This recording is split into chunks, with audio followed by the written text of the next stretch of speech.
আর অন্য কারোর মন খারাপ হয়ে যাবে। আবার নবী বললেন আমার উটনিটা দেখতে পাও, যে জায়গায় আমার উটনি বসে যাবে আমি নবী তার বাড়িতে আমার সোনাবাড়ি জওয়ান যুবকেরাও আমার নবীকে দেখো কত সম্মান করেছেন, সম্বোধন করেছেন। আল্লাহর নবী সাল্লাল্লাহু আলাইহি ওয়াসাল্লাম চলতে চলতে দেখা গেল ওই জায়গাতে উটনি এসে বসে গেল। যে নবীর সাহাবীর নাম হলো আবু আইয়ুব আনসারী রাদিয়াল্লাহু তাআলা আনহু। ওই সময় যখন দেখা গেল আল্লাহর নবী দেখলেন ওই উটনা যখন এসে বসে গেল সবাই দেখতে আছে চাতক পাখির নাই জানো। আবার নবীর ওই জায়গায় উটনি যখন বসে যায় সবাই বুঝতে পারলো আবু আইয়ুব আনসারী আল্লাহ পাক তোমার তাকদীরটাকে আল্লাহ পরিবর্তন করেছে। কারণ সবাই বুঝে গেছে আবু আইয়ুব আনসারীরা বাড়িতে আমার নবী থাকবেন। আমার নবী এই জায়গায় যখন উটনিটা বসে গেছে আপনাদেরকে বলে যাই মুসলমান, আজকে আমরা অতি অল্প সময়ের মধ্যে আমরা কষ্ট বুঝলাম না, আমরা দুঃখ বুঝতে পারলাম না, আমরা আরামে ইসলাম পেয়েছি। এই ইসলামের জন্য আমার নবী গো উম্মতি দরদি নবী আমার কত রক্ত জড়িয়েছে আমার নবী। মানে আমার সোনা মানিকেরা জওয়ান যুবকেরাও আম্মাজিরা আমার একবার খেয়াল করে যাবে না। আবু আইয়ুব আনসারী তিনি দেখলেন না যখন আমার নবীর ওটখানা এসে বসে গেছিল উনি বুঝে নিয়েছেন ইনি হলেন আখেরি জামানার নবী। আচ্ছা তিনি বুঝবেন ইনি আখেরি জামানার নবী হবে না, ইনি আখেরি জামানার নবী তো কেমন করে বোঝা যাবে?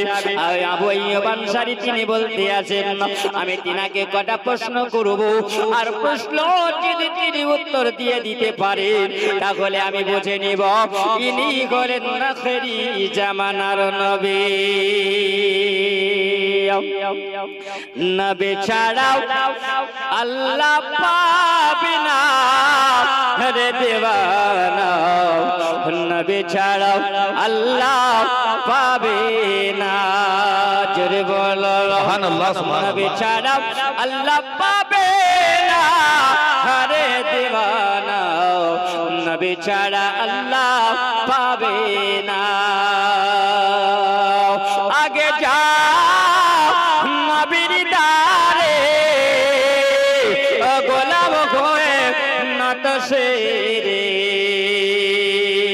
আমার নবী দিবে না আল্লাহর ঠিকানা গো দেওয়ানা, নবী ছাড়া আল্লাহ পাবে না।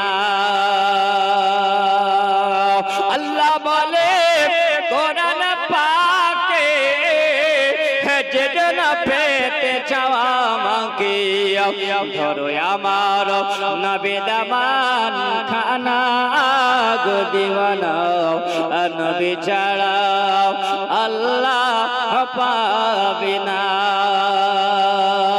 জিবরিল বলে হে নবীর দারে দেখলাম কত পয়গম্বরে আপনার মতন একটা পেলাম না গো দেওয়ানা, নবী ছাড়া আল্লাহ পাবে না। এই জন্য হযরতে আবু আইয়ুব আনসারী তিনি বলতে আছেন নাও মুসলমান আল্লাহর নবীর কথাকে বলবো। আল্লাহ পাক রব্বুল আলামিন বলছেন নাও ওরে জগৎবাসীরা শুনে রাখো আজকে মদিনাওয়ালা তোমরা নবীকে পেয়ে তোমরা খুশি হয়েছো, তোমরা বড় আনন্দিত হয়েছো। আমি আল্লাহ পাক আজকে সুবহানাল্লাহ আবু আইয়ুব আনসারী যেই বাড়িতে তিনি থাকতেন বাবা ওই বাড়িতে আমার নবী মুস্তাফার জন্য উপরে ঘর রেডি করে রেখেছিলেন। জোরে বলো আরে আমার সোনা মানে একটু আপনাদেরকে শোনাই। আল্লাহ পাক আমার নবীর জন্য আল্লাহ এই জগৎকে সাজিয়েছেন। জোরে বলেন না সুবহানাল্লাহ।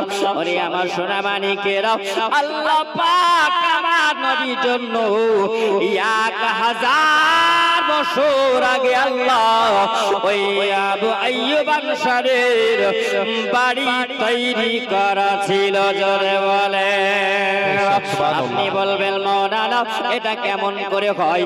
আপনি একটু খেয়াল করে শুনে যাবেন। ওরে আমার সোনা মারি, একজন ব্যক্তি ছিল যার নাম হলো ইয়ামিনী বাদশাহ তুব্বা আব্বাল হুমায়রি। এই বাদশাহ তুব্বা আব্বাল হুমায়রি বড় এক বাদশাহ ছিল। ইয়ামিনী বাদশাহ মনে মনে চিন্তা করেছিল আমি একবার ভ্রমণ করব, সব দেশটাকে আমি ভ্রমণ করব।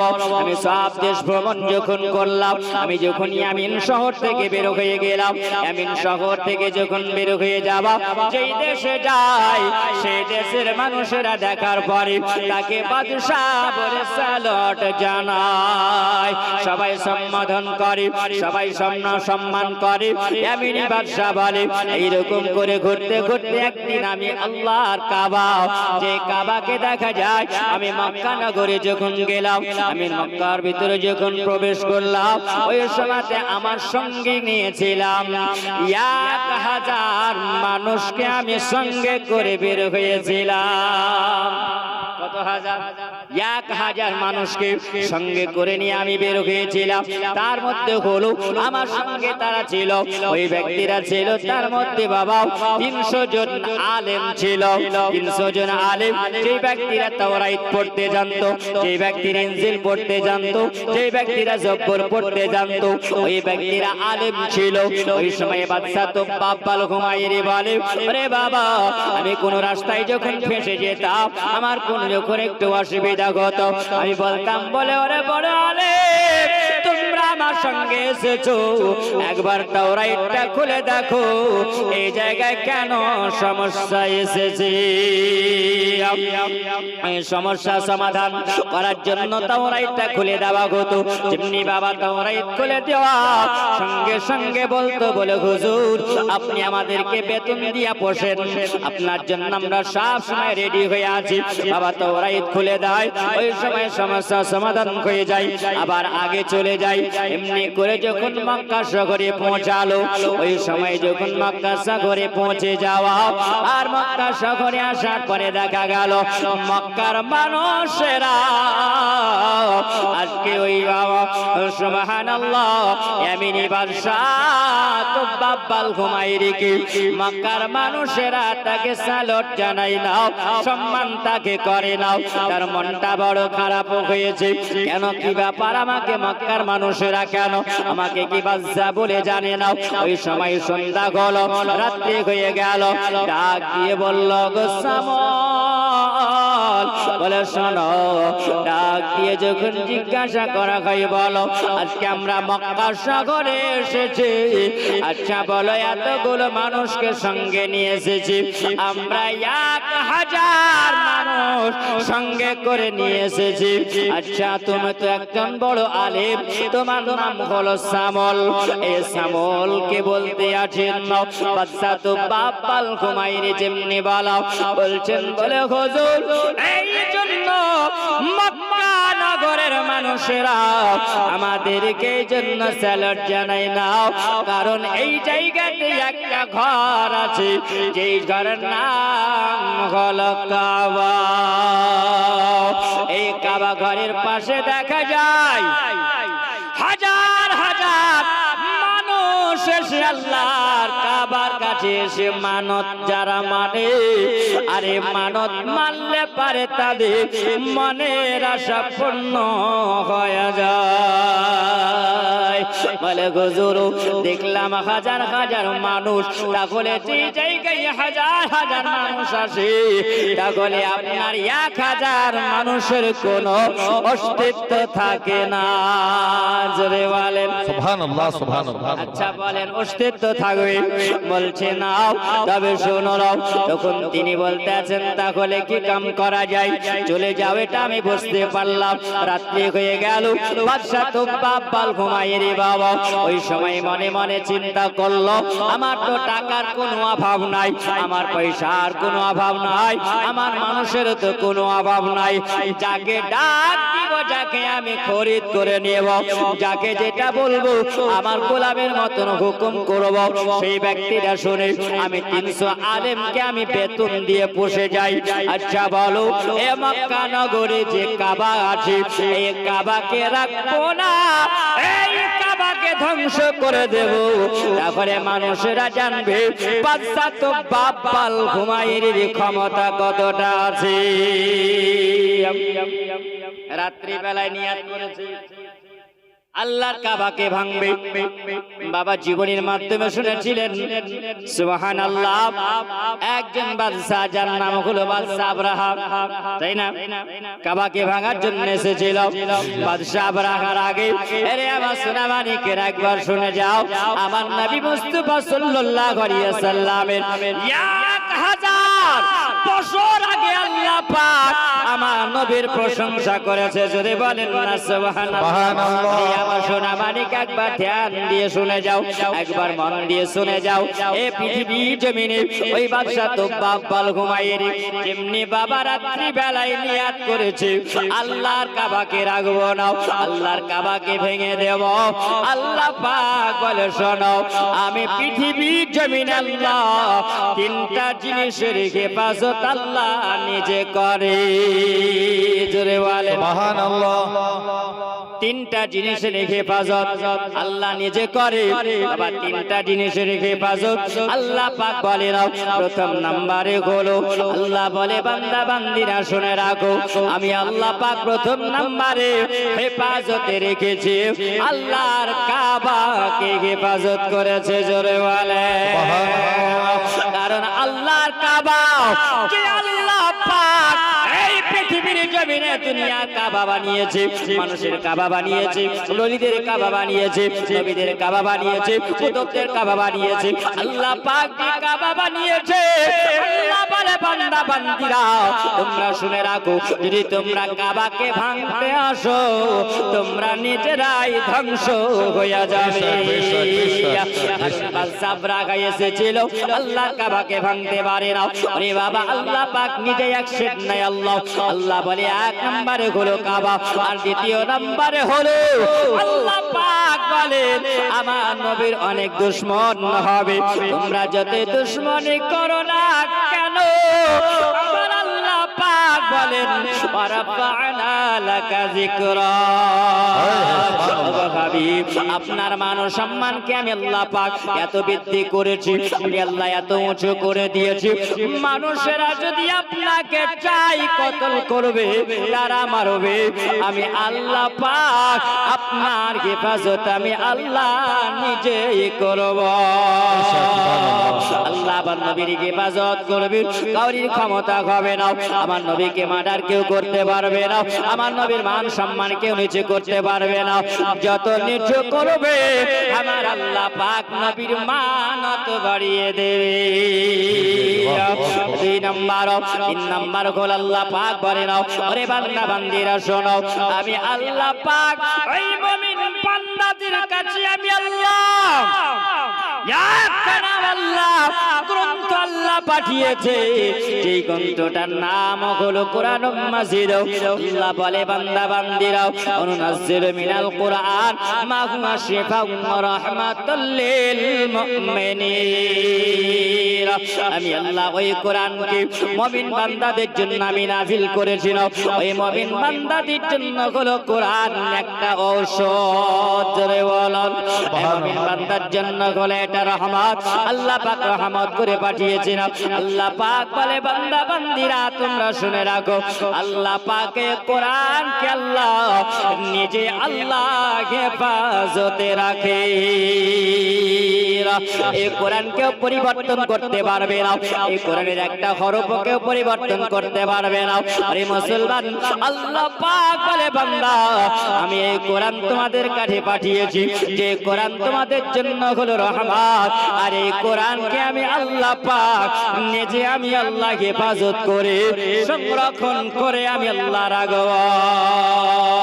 এ মুসলমান, এ পৃথিবীর জমিনে মানুষেরা অনেক মানুষ আছে কোরআনকে জ্বালিয়ে দেবে, কোরআনকে পুড়িয়ে দেবে। আল্লাহ পাক বলে বান্দা বান্দেরাও তোমরা শুনে রেখে দাও, আমি আল্লাহ তোমাদের এক মেধা আমি আল্লাহ দিয়েছি, এমন এক ব্রেন আমি আল্লাহ পাক দিয়েছে। তোমরা হাজারো কোরআন যদি তোমরা জ্বালিয়ে দাও, পুড়িয়ে যদি যাও, আল্লাহ পাক বলে বান্দা বান্দিরা শুনে নাও, যারা কোরআনের মহব্বত করে নিল আমি আল্লাহ পাক তাদের সিনায় কোরআন ভরে দেই। ওই কোরআন কত জ্বালাবে বলো, হাফেজে কোরআন দুনিয়াতে তৈরি হবে রে বাবা, হাজারো হাজারো হাফেজ এই জগতের বুকে আছে। আমার আল্লাহ পাক রব্বুল আলামিন বলেন ওই কোরআনকে আমি আল্লাহ নিজে হেফাজত করি। এই তিনটা জিনিস আল্লাহ পাক নিজে আল্লাহ হেফাজত করে, কোনো কেউ ক্ষতি করতে পারবে না। এই বাচ্চা তো বাপ বাল ঘুমায় রে বাবা, ওই সময় নিয়াত করেছে, আর নিয়াতটা ভালো না খারাপ? ভালো না খারাপ? আল্লাহ সব জানে। আল্লাহ বলছেন বাদশা তো বাপ বাল ঘুমাই রে, আজকে তুমি কাবাকে ভাঙবে, কিন্তু আমি আল্লাহ পাক এমন রোগ তোমার মধ্যে দিলাম। ওই সময়তে বাদশা তো বাপ বাল ঘুমাই রে, শরীরটা যখন খারাপ হয়ে গেল বাবা, ওই সময় রাত্রি বেলায় বিছানায় শুয়ে আছে, সকাল বেলাতে উঠবে, ওই সময় যেন দেখা যায় শরীর আর চলে না, শরীরটা অসুস্থ হয়ে গেছে। এমন হয়েছে বাথরুমে যায় আর আসে, দেখবে পায়খানা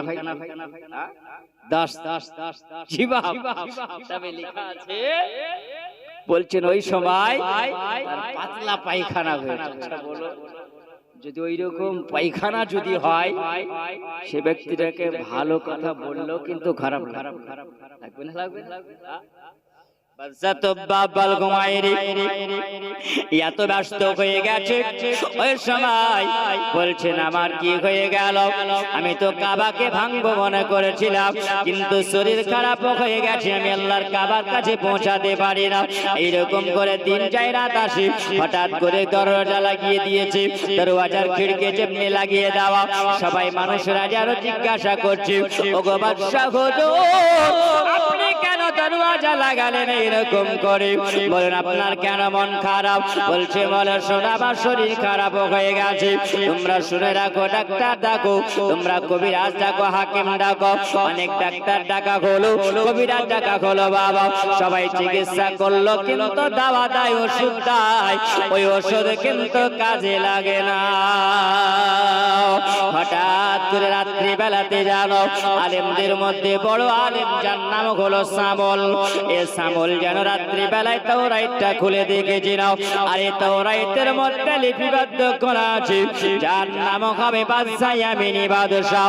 একদিন মক্কা শহরে যাবে, আর যাবার পরে আল্লাহর কাবাকে ভাঙার জন্য মনে মনে নিয়াত করবে, আর ওই সময় আল্লাহ পাক তাকে এমন একটা রোগ দিবে, না হাকিমের দোয়া লাগবে, না বাবা ডাক্তারের দোয়া লাগবে, কাউরির কাজে লাগবে না।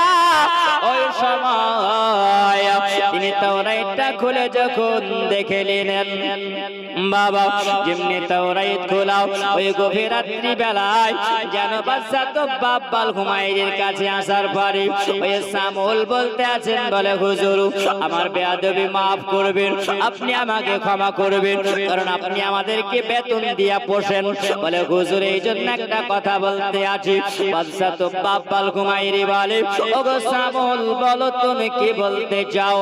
বলছেন হুজুর আপনি মনে মনে যেটা নিয়াত করেছেন এটা হয়তো আল্লাহ পাকের পছন্দ হয়নি। বাদশা তো বাপ বাল হুমায়ুন বলছেন ওগো সামল তুমি কি বলতে আছো বলো? বলছেন বলে হুজুর আপনি কি নিয়াত করেছেন আল্লাহর কাবাকে ভাঙবেন না? তিনি বলছেন তুমি আমার মনের কথা কেমন করে বুঝতে পারলা? তিনি বলছেন বলে হুজুর এটা আমার মনের কথা নয়, এটা হলো একটি কিতাব আসমানি কিতাব যেটা হলো তাওরাতের মধ্যে লিপিবদ্ধ করা আছে।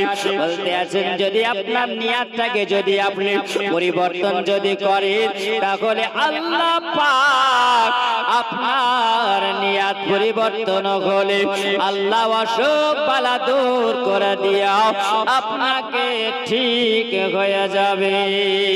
চলে বলেন বাদশা তো বাপ্পাল ঘুমাইরি চিন্তা করলো খাও আল্লাহর কাবাকে ভাঙার জন্য আমি তো চিন্তা করেছিলাম, আমি নিয়াত করেছিলাম। সঙ্গে সঙ্গে বলল যদি এটাই যদি হয়, সত্যি এটা আল্লাহর কাবা যদি হয় তাহলে আমি নিয়াত পরিবর্তন করলাম, আল্লাহর কাবা বিভঙ্গ না।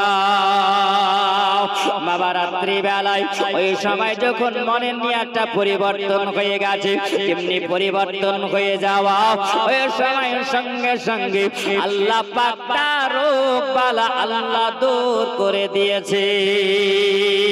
যেমনি বাবা দূর করে দেওয়া আল্লাহ পাক কোরআন মাজিদ আল্লাহ জানিয়ে দিয়েছেন ফাআলুল লিমা ইউরিদ, আল্লাহ যাকে রোগগ্রস্ত করে দুনিয়ার কোন হাকিম কবিরাজ ভালো করতে পারবে না, কোন ডাক্তার ভালো করতে পারবে না। আর আল্লাহ পাক যাকে রোগ থেকে মুক্ত করবে দুনিয়ার কোন জীবাণু তাকে আক্রমণ করবে না। ওরে আমার সোনা মানিকেরাও আব্বাজিরা আমার খেয়াল করে যাবেন। ওই সময় দেখলো রাত্রি বেলায় যখন নিয়তটা পরিবর্তন হয়ে গেছে সঙ্গে সঙ্গে তার শরীরটা ভালো হয়ে গেছে। সকাল যেমনি হয়ে যাওয়া এ বাদশা তো বাপ্পাল হুমায়ুনি বলে ওই সময় কাবা ঘরে চাতালে যাবার পরে বলছিল ওগো মক্কা নগরের মানুষেরা, আমি বাদশা তো বাপ্পাল হুমায়ুনি, আমার বাড়ি হলো ইয়ামিন শহরে। আমি তোমাদেরকে বলতে চাই আল্লাহর কাবা ঘরের একটা দরওয়াজা দিতে চাই। আল্লাহর কাবা ঘরের দরওয়াজা আমি ইয়ামিন শহর থেকে নিয়েছি, বলে আল্লাহর কাবা ঘরের দরওয়াজা বানাতে চাই।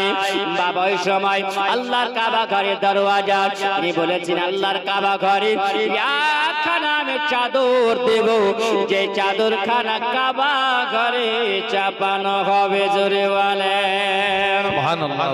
ওই সময় ইয়ামিনী বাদশা একটা চাদর আনিয়েছিল, ওই চাদরটা চাপিয়ে দেওয়ার পরে উনি ওই জায়গায় আল্লাহর কাবার গিলাফটা ধরে বলেছিলেন ওরে মক্কার মানুষেরা শুনে রাখো, যেখান থেকে তোমরা এসেছো তোমরা শুনে রাখো, এই আল্লাহর কাবাকে নির্মাণ করেছে বলো আল্লাহর কাবা বাবা একবার নয় দুইবার নয় 10 বার কাবা নির্মাণ করা হয়েছিল। ওই 9 বার সবাইকে নির্মাণ করেছিল হযরত ইব্রাহিম আলাইহিস সালাম। কাবা ঘরের কাজ কমপ্লিট হয় না, আধুরা থেকে গিয়েছিল। ওই সময় তারা দাঁড়িয়ে বলল ওগো বাদশা তো বাপ্পাল হুমায়ুনি, এই জায়গাতে কাবা দেখা যায়, এই কাবা যিনি নির্মাণ করেছিল তিনি হলেন একজন আল্লাহ পাকের খলিল, আল্লাহ পাকের পয়গম্বর, যিনি হলেন ইব্রাহিম আলাইহিস সালাম। তিনি বলছেন তবে শুনো ওই নবী তো দুনিয়ায় নাই, আমি তোমাদেরকে সাক্ষী রাখলাম আল্লাহর কাবা ঘরের গিলাফটা ধরে আমি ওই সময় ইব্রাহিম আলাইহিস সালামের দিনের উপরে কলমা পড়ে মুসলমান হলাম। তিনি যখন মুসলমান হয়ে গেলেন আল্লাহর কাবাকে জিয়ারত করে উনি যখন বের হয়ে চলে গেলেন বাদশা সামো বাদশা বলতে আছেন তো বাপ্পাল হুমায়ুনি বড় আলেম, 300 আলেমের মধ্যে একজন বড় আলেম ছিল যার নাম হলো সামুল।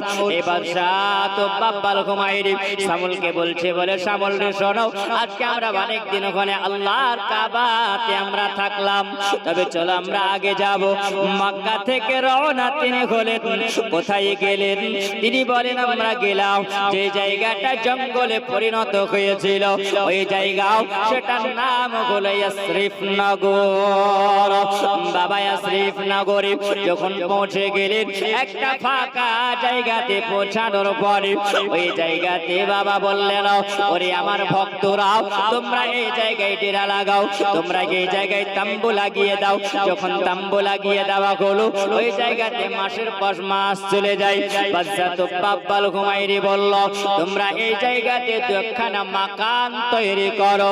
একটা মাকান তৈরি করা হলো, ঘর তৈরি করা হলো। তিনি বলতে আছেন, বাবা শোনো, এই জায়গায় আর একটা ঘর তোমরা বানাও। যখন ঘর বানানো হলো, ঘর বানাতে আছে রাত্রি বেলায় জানো, ওই সময় বড় আলেম সামুল বলছেন, আমি তাওরাইতটা খুলে যখন দেখতে আসিল, ওই তাওরাইতের মধ্যে লিপিবদ্ধ করা আছে যে নবীর নামটা হবে আসমানে আহমদ, আর জমিনে হবে মোহাম্মদ, আর বাপের নাম হবে আব্দুল্লাহ, মায়ের নাম হবে আমিনা, আর দাদুর নাম হবে আব্দুল মুতাল্লিব। তিনি মক্কা নগরে জন্ম নিবেন, আর মক্কা নগর থেকে 53 বছরে তিনি ওই সময় মক্কা থেকে হিজরত করে আসবেন ইয়াসরিব নামক শহরে। আর তিনি হবেন আখেরি জামানার নবী। আর ওই নবীকে দেখনে वाला যারা হবে তারা জান্নাতি হবে। ওই নবীর কালমা পড়নে वाला যারা হবে তারা জান্নাতি হবে। ওই সময় তিনি মনে মনে চিন্তা করলেন, আল্লাহ পাক, আল্লাহ তাআলা, যদি তুমি আমাকে ওই জামানার নবীকে দেখার মতন সুযোগ যদি করতেন আল্লাহ, তাহলে ওই নবীর কালমা পড়ে আমি মুসলমান হয়ে যেতাম। বাবাজিরা আমার সোনা মানিকেরাও, একবার খেয়াল করে শুনে যাবেন। ওই সময় সকাল বেলাতে জানো বাদশাহ বাব্বাল ঘুমাইরিকে বলছিল, বলে হুজুর, ওগো বাদশাহ, আপনাকে একটা সুসংবাদ দিতে চাই। বলছেন, কি বলো তুমি, আমাকে শোনাও। বলছেন, বলে হুজুর, এই জায়গাতে এমন একজন আল্লাহর পয়গম্বর আসবেন, আর ওই পয়গম্বর যিনি হবেন আদম নবীর নবী, তিনি হবেন আদম নবীর নবী, তিনি হবেন ঈসা নবীর নবী। আপনি যে নবীর কলমা পড়েছেন আমার ইব্রাহিম আলাইহিস সালাম, ওই ইব্রাহিম আলাইহিস সালামেরও তিনি হবেন নবী। এটা আমার কথা নয়, এটা হলো তাওরাইতের কথা। আর তাওরাইত আল্লাহ পাকের এই বিধান একজন নবীর উপর আল্লাহ পাক নাজিল করেছেন। তিনি বলছেন, শামল, তুমি একবার ভালো করে পড়ে দেখো। বলছেন, হুজুর, আমি নজর লাগালাম, আমি দেখলাম আল্লাহর একজন পীড়িত রাসূল আসবেন, যার নাম হলো মুহাম্মাদুর রাসূলুল্লাহ। নবীর নামে এত মজা, নবীর নামে এত মজা। শামসুদ্দোহা বদরুদ্দোজা, আমার নবীর নামে এত মজা। আরে নবী না হলে পায় রে, নবী না হলে পায় রে, প্রকাশ হতো না আল্লাহ তাআলা। আমার নবীর নামে এত মজা, আমার নবীর নামে এত মজা। বেরেলে রয় আহমদ রাজা, আর কিতাব লেখেন বোঝার বোঝা। জোরে বলে সুবহানাল্লাহ। বেরেলে রয় আহমদ রাজা, আর কিতাব লেখেন গাদার গাদা। তবুও ওয়াহাবি না যেতে, তবুও ওয়াহাবি না যেতে হইল না রে সোজা। শামসুদ্দোহা বদরুদ্দোজা, আমার নবীর নামে এত মজা, আমার নবীর নামে এত মজা। আর নবী না হলে তাই রে প্রকাশ হতো না আল্লাহ তাআলা। শামসুদ্দোহা বদরুদ্দোজা, আমার নবীর নামে এত মজা। বাদশাহ বাব্বাল ঘুমাইরি বলে, ওরে শামল বলে, শুধু সত্যি কি উনি নবী হয়ে আসবেন? তিনি বলছেন, বলে হুজুর, হ্যাঁ, তিনি আমার নবী হয়ে আসবেন। ওই সময় তিনি বলছেন, তবে শামল, এই যে একখানা ঘর বানিয়েছো, এই ঘরের ওপরে আর একটা ঘর বানায়া দাও। বাবা এক মাকান বানিয়েছে, ওই মাকানের উপরে আবার মাকান বানালেন, একটি ঘর বানালেন, একটা দোতলা ঘর বানিয়ে দিলাম। তখন বাদশা তোব্বা বলল হুমায়রি বলে একটা তালা নিয়ে এসো, একটা তালা নিয়ে আসা হলো, আর ওই তালাটা দিয়াও। তিনি বলেন তালা মেরে দিলেন।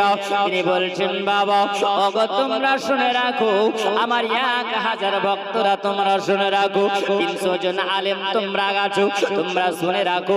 এই সবাই যখন তোমরা দেখলে ওই নবী যখন আসবেন পৃথিবীর জমিনে, আর ওই নবীর জন্য এই ঘরটা আমি বানালাম, আর এই ঘরে আমার নবী এসে আরাম করবে। জোরে বলেন নবী এসে আরাম করবে।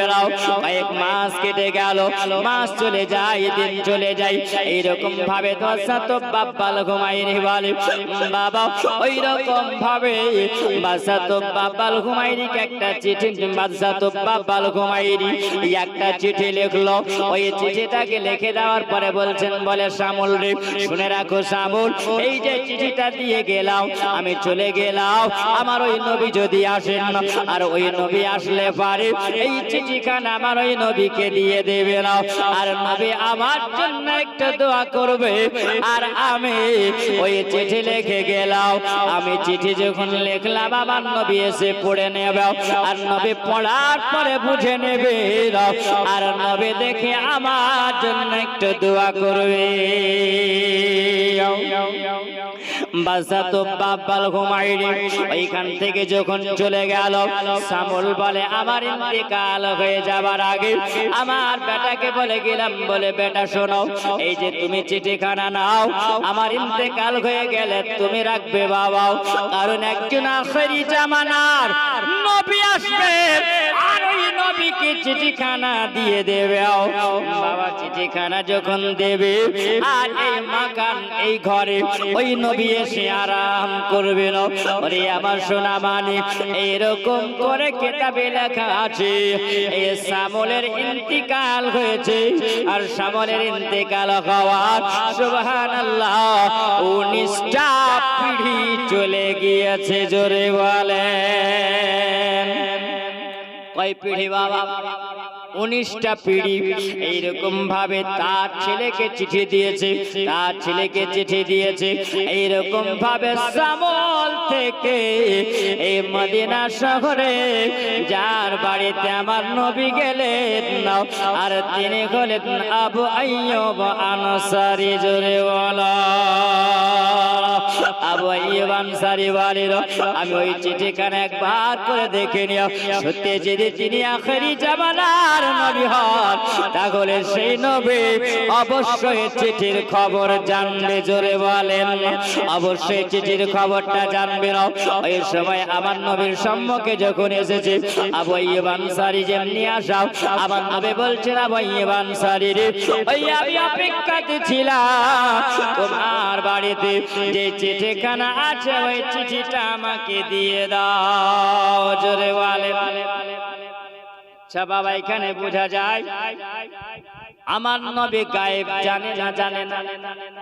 অনেকে বলে যে নবী গায়েব জানে না, কিন্তু বলেন 1000 বছর আগে, 1000 বছর হয়ে গেছে চিঠিটা লেখা, মানুষ নাই, দুনিয়া থেকে চলে গেছে, কিন্তু চিঠি আছে। জোরে বলে চিঠিটা আছে।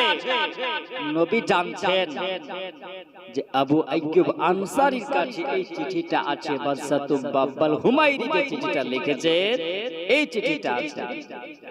হযরতে আবু আইয়ুব আনসারী আশ্চর্য হয়ে গেলেন, আল্লাহ পাক আল্লাহ তাআলা ইনাকে প্রশ্ন করব কি, ইনি তো হলেন একজন আখেরি জামানার নবী, আর এই নবীকে আল্লাহ পাক তুমি পৃথিবীতে পাঠিয়েছো কে বাদশা তোব্বা বলল হুমায়রি 1000 বছর আগে যেই চিঠিখানা লিখেছেন এই চিঠির খবর তিনি রাখতে পারেন। কোন পাগল বলে নবী গায়েব জানে না, কোন পাগল বলে নবী গায়েব জানে না, ইলমে শহর গনবে শাহে মদিনা, ইলমে শহর গনবে শাহে মদিনা। কোন পাগল বলে নবী গায়েব গাইবে জানে না, কোন পাগলে বলে নবী গাইবে জানে না। ইলমে শাহর গনবে শাহে মদিনা, জোরে বলে না ইলমে শাহর গনবে শাহে মদিনা, ইলমে শাহর গনবে শাহে মদিনা। কোরআন হাদিস পড়লে শুধু মাওলানা হয় না, কোরআন হাদিস পড়লে শুধু মাওলানা হয় না, নবীর প্রেমে পাগল যারা তারাই মাওলানা, নবীর প্রেমে পাগল যারা তারাই মাওলানা। কোন পাগলে বলে নবী গাইবে জানে না, কোন পাগলে বলে নবী গাইবে জানে না। ইলমে শাহর গনবে শাহে মদিনা, ইলমে শাহর গনবে শাহে মদিনা। আল্লাহর নবী বাবা ওই সময়তে যখন বাদশা তুম্মাল ঘুমাইরিল, ওই চিঠিখানার খবর আমার নবী জানিয়ে দিলেন, ও ইয়ুব আনসারী আমার চিঠিখানা তুমি দাও। আবু ইয়ুব আনসারী আপন বিবিকে যাবার পরে বলছিল, ওরে বিবি শোনো, যে একজন আমরা নবীর অপেক্ষাতে আমরা ছিলাম, ওই নবী পেয়েছি তো জাহানের বাদশা, কি বলেন আমার রহমাতাল লিল আলামিন। ওই চিঠিখানা যত্ন করে রাখা আছে, ওই চিঠিখানা বিবি দাও। বিবি বলছেন ওগো আমার মাথার মুকুট, ওগো আমার মাথার তাজ, আমরা আর দেরি করব না, ওই নবীর হাতে হাত দিয়ে আমরাও নবীর মধুমাখা কলমা পড়ে মুসলমান হয়ে যাব। এতে কোনো সন্দেহ নাই, যিনি 1000 বছর আগে খবর যিনি রাখতে পারে তিনি অবশ্যই নবী হবে। আল্লাহ পাকের উদ্দেশ্যের সংবাদ দেনেওয়ালা তিনি হলেন নবী। আরে বাবা, আমার নবীর কাছে যাওয়ার পরে আমার নবী যখন ওই চিঠিখানা নিলেন, আর চিঠিখানা নেওয়ার পরে চিঠির মধ্যে লেখা আছে, আমার সোনাবানি কাব্বাজিরা আমার কত দরদি নবী, উম্মতি দরদি নবী। আমরা মুখে বলি আমরা নবী নবী নবী আমরা করি, কিন্তু মুখে বলা হবে না। নবীকে ভালোবাসলে আপনাকে জানের চাইতেও ভালোবাসতে হবে, তবে তুমি নবী বালা হতে পারবে। ওরে আমার সোনাবাড়ি কিনা জোয়ান যুবকেরাও মাঝিরা আমার খেয়াল করে শুনে যান, আমার নবীর আশিক কেমন দেখো। তিনি বলতে আছেন, ওই সময় আমার নবী বলেন, আমি চিঠিখানা যখন দেখলাম, আর চিঠিখানা পড়ার পরে যেন চিঠিতে লেখা আছে, ইয়া রাসূলুল্লাহ ইয়া হাবিবাল্লাহ নবী গো, আপনি যদি সত্যি আখেরি জামানার নবী যদি হন, আপনাকে যদি আল্লাহ পৃথিবীতে নবী করে যদি পাঠাই, আমি বাদশা তুব্বাল ঘুমাইয়ের যদি জীবিত থাকি, তবে হুজুর আপনার যে কলমা হবে, আপনার যে কলমা উম্মাত উম্মাতের জন্য হবে, ওই কলমা পড়ে আমি বাদশা তুব্বাল ঘুমাইয়ের আমি মুসলমান হয়ে যাব। ওগো নবী, যদি আমি বেঁচে না থাকি, দুনিয়াতে যদি মারা যায়, তবে শুনুন আপনার জন্য একটা মাকান বানিয়ে গেছি, আর এই মাকানে আপনি থাকবেন এই ঘরে। সর্বপ্রথমে তালা খোলার পরে আপনি ওই ঘরে আরাম করিবেন, আর বাদশা তুব্বাল ঘুমাইরকে আপনার উম্মাত বলে গ্রহণ করে নেবে। আমার সোনা মানিকেরাও ওই সময় জানো বাদশা তুব্বাল ঘুমাইর চিঠিটা দেখে আমার নবী বলেছিলেন, ওরে বাদশা তুব্বাল ঘুমাইর, আমি তোমার জন্য শুধু দোয়া করলাম না, কিয়ামতের ময়দানে মাহশারের ময়দানে আমার উম্মাত উম্মতের লাইনে এ বাদশা তুব্বাল ঘুমাইর, আমি তোমাকে দাঁড় করিয়ে রাখব। জোরে বলো সুবহানাল্লাহ। আমি নবী তোমাকে দাঁড় করিয়ে রাখব, আমি নবী ওয়াদা করে নিলাম। আরে মুসলমান, আল্লাহ পাকের দরবারে আবার নবীর দোয়া আল্লাহ কবুল করলেন, আর বাদশা তুব্বাল ঘুমাইরের জন্য আল্লাহ পাক রাজি হয়ে গেলেন।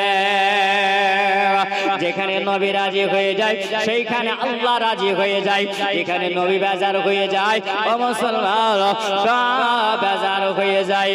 হযরত আবু আইয়ুব আনসারী বলেন, বলে হুজুর আপনি আসুন, আমার নবীর সামানপত্র নিয়েও ওই জায়গাতে যেন রাখা হলো, একটা দোতলা মাকানের উপর রাখা হলো। আবু আইয়ুব আনসারী তিনি বলতে আছেন, আমার নবীর জন্য আমি খানা পৌঁছে দিতাম, আমার নবীর জন্য আমি খাবার পৌঁছে দিতাম। রাত্রি বেলাতে আমরা স্বামী স্ত্রী দুজনাই আমরা নিচে তলায় আরাম করিতাম। আমার নবী যেন আরাম করতেন উপরে দোতলা মাকানে আমার নবী আরাম করেন। একদিন রাত্রি বেলাতে হঠাৎ করে বাবা যেন বাবা মাটির কলসি আগে ছিল মাটির কলসি, সুবহানাল্লাহ, আগে মাটির বদনা দেখা গেছে, মাটির মসজিদ। ওরে আমার সোনা মানে ডিজিটাল যুগ যত এসেছে মানুষের ঈমানত কমজোরি হতে চলেছে, তাই না বাবা? জি বাবা, আগে মসজিদ ছিল কাঁচা, মুসল্লি ছিল পাকা, এখন হয়েছে মসজিদ পাকা, মুসল্লি হয়েছে কাঁচা, তাই না বাবা?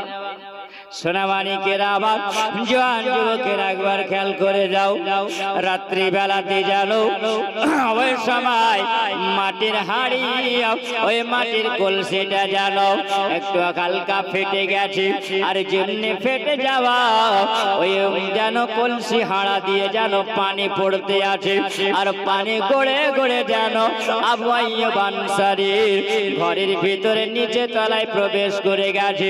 বিবি স্বামী স্ত্রী দুজনে আরাম করতে আছে, আর ওই সময় জানো শীতের রাত্রিতে বাবা ওই লেপটা যেন ভিজে গিয়েছে। আবু আইয়ুব আনসারী দেখে একটাই লেপ ছিল বাড়িতে, শীতের বস্ত্র, আর লেপটা যখন ভিজে যাওয়া ওই সময়তে বলো ঠান্ডার মৌসুম আর কি গায়ে দেবে, ওই সময় যেন বলে আল্লাহ ওই নবীর জন্য যদি আজকে রাত্রি বেলায় কষ্ট করতে হয় তবে কষ্ট করতে রাজি আছি, কিন্তু নবীর ঘুম ভাঙাতে রাজি নয়, নবীর আরামকে আমরা বেজার করতে রাজি নাই। ইনি বলেন নবীর মহব্বত, নবীর ভালোবাসা।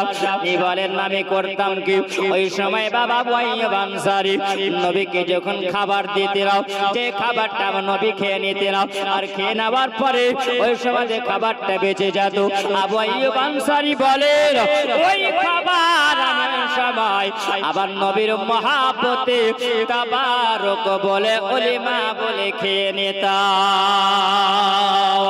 আবু আইয়ুব আনসারী বলেন আমি যেই দিন নবীর খাবার বেঁচে যাওয়া খাবারটাও আমি খেয়ে নিতাম, ওই সময় আমার বাড়িতে বরকতে বরকত রহমত হয়ে যেত। জোরে বলেন না সুবহানাল্লাহ। বাবাজিরা আমার, এটাই হলো নবীর মহব্বত। আমার নবী বলতে আছেন, বলে শুনো ওরে আমার সাহাবীরাও, আজকে বলে এমন একটা জায়গার দরকার আছে যে জায়গাতে আল্লাহ পাকের মেহমান যারা মুমিন বান্দা মুসলমান বান্দারাও আল্লাহ পাকের ইবাদত করবে, আর ইবাদত করতে গেলে একটা মসজিদের দরকার আছে।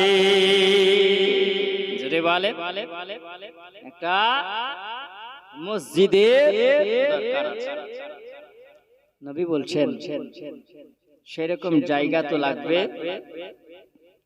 একটি বংশের নাম হলো বানু নাজার, ওই বানু নাজারের একটি জায়গা, ওই জায়গার জন্য নবী আমার বললেন। কিছু নবীর সাহাবীরা বলছেন ইয়া রাসূলুল্লাহ, ইয়া হাবিবাল্লাহ, নবী গো আমরা আল্লাহর ইবাদত করব এটা তো সত্য, কিন্তু যে জায়গাটা আমরা নেব সেই জায়গাটা এমন একজন মানুষের, সেই জায়গা কি নেওয়া যাবে? বলছেন কার জায়গা? বলছেন এই জায়গাটা হলো দুইজন এতিমের জায়গা।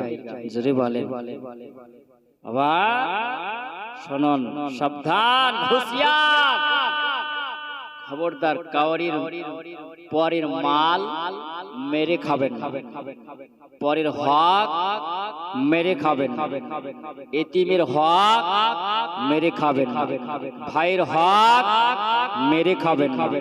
যদি আপনি এইরকম করে খান তাহলে আপনার ইবাদত সব বেকার হয়ে যাবে। কিন্তু মুসলমান আমরা করি কি, জমি যখন আমরা চাষ করি দেখুন পরের আইল কিন্তু আমরা ছেটে নিতেন। আমাদের ইমান এত শক্ত, ইমান এত মজবুত, এই গ্রামের মানুষেরা ভালো, তাই না? জি সুবহানাল্লাহ। এই সময় নবী আমার বলছেন দুই এতিমের জায়গা, আমার নবী বলছেন বলে শোনো, ওই দুই এতিমকে ডাকা হোক। এতিমকে যখন ডাকা হলো আমার নবীর সম্মুখে এসে হাজির হয়ে গেল। আজ এমনি হাজির হয়ে যাওয়া আমার নবীকে বলছেন ইয়া রাসূলুল্লাহ, নবী গো এর মধ্যে আমার বাধা নয়, আমরা জায়গা দিয়ে দেব, এই জায়গায় মসজিদ বানানো হবে। আমার নবী বলছেন বলে না, ওগো আবু বকর, ওগো আবু বকর এসো। আর আবু বকর আসলো, আসার পরে বাবা ওই জায়গায় কিছু কিমতি পয়সা দিয়ে টাকা দিও, ওই জায়গা খরিদ করে নিয়া মসজিদ বানানো হলো, যে মসজিদের নাম হলো মসজিদে নববী। জোরে বলো মসজিদে নববী। আরে মসজিদে নববী আবার নবীর হাতে যখন বানালেন, আবার নবী বানিয়ে দেওয়ার পরে আবার নবী বলেছিল এই মসজিদে যারা এক ওয়াক্তে নামাজ পড়ে নয়, জান্নাতে নামাজ পড়া হয়। খোদা এখমান্ত তকদীর জাগিয়ে দাও, তকদীর জাগিয়ে দাও, চোখ দিয়ে ছাত নবীর মদিনা দেখিয়ে দাও। জোরে বলেন সুবহানাল্লাহ। খোদা এখমান্ত তকদীর জাগিয়ে দাও, তকদীর জাগিয়ে দাও, চোখ দিয়ে ছাত নবীর মদিনা দেখিয়ে দাও, চোখ দিয়ে ছাত নবীর মদিনা দেখিয়ে দাও। যে হাত কর দোয়া খুলি আমি কোরআন, জোরে বলেন না সুবহানাল্লাহ। যে হাত করে দোয়া খুলি আমি কোরআন, যে হাত করে দোয়া খুলি আমি কোরআন, সে হাতে নবীর রোজার জালে ধরিয়ে দাও। সে হাতে নবীর রোজার জালে ধরিয়ে দাও, চোখ দিয়ে ছত নবীর মদিনা দেখিয়ে দাও, চোখ দিয়ে ছত নবীর সোনার মদিনা দেখিয়ে দাও। চাই না আমি হর গেলে মানো, চাই না আমি হর গেলে মানো জান্নাতে যেতে। কবি বলছেন চাই না আমি হর গেলে মানে, চাই না আমি জান্নাতে যেতে, তাহলে বলো কবি কি চাও? কবি বলছেন বলে জগৎবাসীর যে জায়গাটা পেলে পারে আমরা ধন্য হয়ে যাব। কবি বলেন চাই না আমি ঘর গেলে মানো, চাই না আমি ঘর গেলে মান জান্নাতে যেতে, চাই না আমি ঘর গেলে মান জান্নাতে যেতে, চাই না আমি ঘর গেলে মান জান্নাতে যেতে। নবীর পায়ের তলায় আমার কবর বানিয়ে দাও, নবীর পায়ের তলায় আমার কবর বানিয়ে দাও, চোখ দিয়েছ তো নবীর মদিনা দেখিয়ে দাও। এই মসজিদে নববী যখন বানানো হলো, আল্লাহর নবী বললেন তোমরা এই জায়গাতে নামাজ আদায় করবে, তোমরা নামাজ পড়বে। ওই সময় 2 রাকাত নামাজ পড়া হতো, কয় রাকাত নামাজ? 2 রাকাত ফরজ নামাজ আদায় হতো। আবার নয় বললেন তোমরা 4 রাকাত ফরজ নামাজ আদায় করবে। জোরে বলেন, নামাজ তোমরা আদায় করবে। মসজিদে নববী নবী বলেছেন যে ব্যক্তিরা মসজিদে নববীতে নামাজ পড়লো সেই ব্যক্তিরা জান্নাতে নামাজ পড়লো। জোরে বলেন সুবহানাল্লাহ সুবহানাল্লাহ। মসজিদে নববীর সম্মান আল্লাহ কত দিয়েছে। আর ওই মসজিদে নববীর পাশে আমার নবী করলেন কি হুজরা বানালেন, নবীর থাকার ঘর। আর ওর পাশে সাহাবায়ে সুফফা যাকে বলা হয়, সমস্ত সাহাবীদের জন্য যারা আনসার আর মুহাজির। আনসার আর মুহাজির কাকে বলে? আনসার হলো ওই ব্যক্তি যেই ব্যক্তিরা মদিনাওয়ালা নবীকে নিজের চোখে দেখে কলমা পড়ে মুসলমান হয়েছে, সেই ব্যক্তিরা হলো আনসার।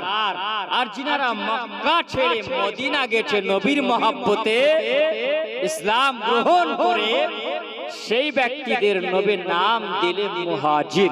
যদি বলে মুহাজির, তাহলে দুটো দল, একটা হলো আনসার আর একটা হলো মুহাজির। ভালো করে একটু শুনবেন বাপজি আমার, সোনামানিকেরা, আব্বাজিরা আমার। ওই সময় নবী যখন হুজরা বানালেন, আল্লাহর নবী সাল্লাল্লাহু আলাইহি সাল্লাম যায়েদ বিন হারসাকে ডাকলেন, আপন গোলাম যায়েদকে ডাকলেন। যায়েদকে ডাকার পরে বলছেন যায়েদ চলে যাও। কোথায়? মক্কা যাও। আর যাওয়ার পরে আমার ফ্যামিলির মধ্যে আজওয়াজে মুতাহারাত মুসলমান তাদেরকে নিয়ে এসো। আল্লাহর নবী ওই জায়গায় 500 দিরহাম দিয়েছিলেন। 500 দিরহাম দেওয়ার পরে মক্কা থেকে তাদেরকে নিয়ে আসা হয়েছিল আল্লাহর নবীর বিবি যিনি হলেন হযরতে সৌদা রাদিয়াল্লাহু তাআলা আনহুমা, আর মা আয়েশা সিদ্দিকা রাদিয়াল্লাহু তাআলা আনহা, আর নবীর বেটি ফাতেমা, নবীর বেটি হলেন কুলসুম, আর নবীর বেটি হলেন জাইনাব। আর এই জাইনাবের কিন্তু বিয়ে হয়ে গেছিল, জাইনাবের বিয়ে হয়ে গেছিল মুসলমান। আর আমার নবীর বেটি কয়টা? জোরে বলেন। নবীর বেটি হলেন 4 বেটি, হযরতে জাইনাব, রুকাইয়া, কুলসুম আর ফাতেমা। হযরতে জাইনাবের বিয়ে হয়ে গেছে। মা খাদিজাতুল কুবরা তখন তিনি দুনিয়াতে হায়াতে অবস্থায় ছিলেন। আর ওই বাড়িতে ছিলেন হযরতে ফাতেমা আর কুলসুম। ওই সময় বাড়িতে এদেরকে নিয়ে যখন চলে আসা হয়েছিল, আমার নবীর একজন সাহাবী তিনি দেখলেন যতগুলো মানুষ যখন এসেছে, তাহলে একটা থাকার ঘর লাগবে, দরকার আছে, আছে না নাই? দরকার আছে। আল্লাহর নবী সাল্লাল্লাহু আলাইহি ওয়াসাল্লাম নবীর সাহাবী যিনি হলেন নোমান, তিনি বললেন ইয়া রাসূলুল্লাহ, নবী গো আপনাকে পেয়ে আমাদের কলেজা ঠান্ডা হয়ে গেছে। জোরে বলেন সুবহানাল্লাহ। নবী গো আপনাকে পাওয়ার পরে আমাদের দুঃখ দূর হয়ে গেছে। নবী গো আপনাকে পাওয়ার পরে আমাদের দুর্দশা দূর হয়ে গেছে। নবী গো আপনাকে পাওয়ার পরে আমাদের মদিনা সোনার মদিনা হয়ে গেছে। জোরে বলেন সুবহানাল্লাহ। সুবহানাল্লাহ। পাওয়ার পরে ইয়া রাসূলুল্লাহ আমরা বড় আনন্দিত হয়েছি। আর আল্লাহ পাকের কোরআন বলেন কুল বিফাদলিল্লাহি ওয়া বিরহমাতিকা বিযালিকা ফালইফরাহু, তোমাদের কাছে এক বড় নিয়ামত আমি আল্লাহ পাঠিয়েছি। ওই নিয়ামতটা হলো বড় সর্বশ্রেষ্ঠ নিয়ামত। আর শ্রেষ্ঠ নিয়ামত বলতে বোঝায় আমার নবী মুস্তাফা দু জাহানের বাদশা। জোরে বলেন জি বাবা। তাহলে ওই নবীকে পাওয়ার পরে মদিনাওয়ালা খুশি, আর যখন নবীর আগমন ঘটে তখন কিন্তু আমরা খুশি মানাই। জোরে বলেন তাই না জি বাবা, আমরা খুশি মানাই। তো ওই নবীকে পাওয়ার পরে কিন্তু আমরা অনেকে খুশি হয়েছে, আর কেউ কিন্তু বেজার হয়। নবীকে নবীর নাম শুনলে পারে অনেকে বেজার হয়। দেখবেন যে আমরা যখন আশহাদু আন্না মুহাম্মাদুর রাসূলুল্লাহ আজান শুনি না আজান তো আমরা শুনি, যখন আমরা আজানে শুনি তখন নবীর নাম ধরে আমরা আঙ্গুলের চুমা দিই। চুমা দিই না দিই না জি বাপ। কিছু মানুষ বেজার হয়, আর যারা আঙ্গুলের চুমা দেয় নবী বলেছেন ওই আঙ্গুলের চুমা দেওয়া হলো হযরতে আবু বকরের সুন্নাত। জোরে বলুন। আর আবু বকর থেকে তোমরা সুন্নাত পেয়েছো। হযরতে আবু বকর বলেন যখন নবীর নূর আদম আলাইহিস সালামের এই আঙ্গুলের নোকে যখন দেওয়া হয়েছিল, তো আদম আলাইহিস সালাম মুখে আর চোখে লাগিয়েছিলেন। এই জন্য আমি নবীর নাম শোনার পরে আমি বৃদ্ধ আঙ্গুল দিয়ে মুখে আর চোখে লাগিয়েছিলাম। জোরে বলেন, এটা হলো আদম নবীর সুন্নাত। জোরে বলেন। তাহলে বোঝা গেল যে নবীর সুন্নাত আদম আলাইহিস সালাম পালন করেছে। আর একজন আল্লাহর নবীর সাহাবী যে হযরতে আবু বকর সিদ্দিক, তিনি বলেছেন যে আদম নবী চুমেছেন তাই আমিও চুমেছি। নবী বলেছেন আবু বকর তুমি যখন চুমেছো তবে শোনো, আমার উম্মতরা যদি এই নবীর নামে যদি চুম্বন দেয় মহব্বতে, তার চোখের জ্যোতি বেড়ে যাবে। জোরে বলে চোখের জ্যোতি বেড়ে যাবে। আপনি প্রত্যেক মাগরিবের নামাজের সময় আপনি নবীর নাম নেবেন, ইয়া নূরো ইয়া নূরো ইয়া নূরো বলে 19 বার আপনি যদি এই আমলটা করে কোন মানুষের চোখ যদি ব্যথা করে, চোখ যদি জ্বালা করে, অনেকে দেখবেন চোখ লাল হয়, চোখ উঠে আছে, এটা বলে না হ্যাঁ জি বাপ সুবহানাল্লাহ। ঔষধ দেখেন ঔষধ। আর এই নবীর নামটা 19 বার নিয়ে পানিতে দম করে সুবহানাল্লাহ নবীর উপরে দুরূদ পড়ে যখন আপনি পানিতে দম করে ওই চোখে যদি আপনি ফু দিয়ে দেন বা পানি যদি ছিটা মারেন, তো ইনশাআল্লাহ নবীর ওসিলায় চোখের জ্বালা দূর হয়ে যাবে। জোরে বলে